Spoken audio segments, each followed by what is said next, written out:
3 বছর পর সাইয়েদনা ইব্রাহিম আবার বেড়াতে আসলেন।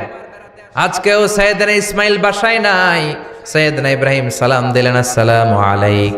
এবার জাদুমাখা কণ্ঠে, কুকিল কণ্ঠে, মোলায়েম কণ্ঠের একটা মেয়ে ঘরের ভেতর থেকে বলে, ওয়ালাইকুমুস সালাম। ওয়ালাইকুমুস সালাম। সাইয়েদনা ইব্রাহিম বললেন, কাইফা হালুকিয়া উম্মি, মা কেমন আছো বলো বলো।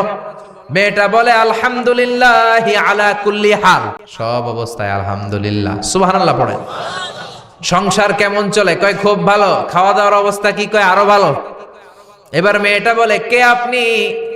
এই মরুভূমির মাঝখানে রৌদ্রের মধ্যে দাঁড়িয়ে দাঁড়িয়ে কথা বলেন, কেউ তো কোনোদিন আমাদের খোঁজ নিতে আসে না, কে আপনি? ঘরে আসেন। সাইয়েদনা ইব্রাহিম বলে, না আমার পরিচয় দিব না, ঘরেও আসবো না। মেয়েটা বলে, আপনি যদি ঘরে না আসেন আমি কিন্তু রাগ করব। সুবহানাল্লাহ কোন। জোর করে ঘরে নিলেন, শরবত খাওয়ালেন, খেজুর খাওয়ালেন, রুটি খাওয়ালেন, মাংস খাওয়ালেন। সাইয়েদনা ইব্রাহিমও চোখের পানি ছেড়ে দোয়া করলেন, ও মিয়া এটাও মাইয়া আগেরটাও।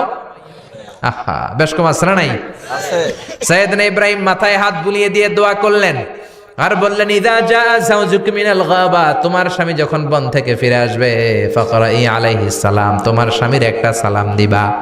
ওয়া মুরিহি আন ইউসবিতা আতাবাতা বাবিহি, আর বলবা ঘরের দরজার নতুন চৌকাঠ যেন জীবনেও না পাল্টায়।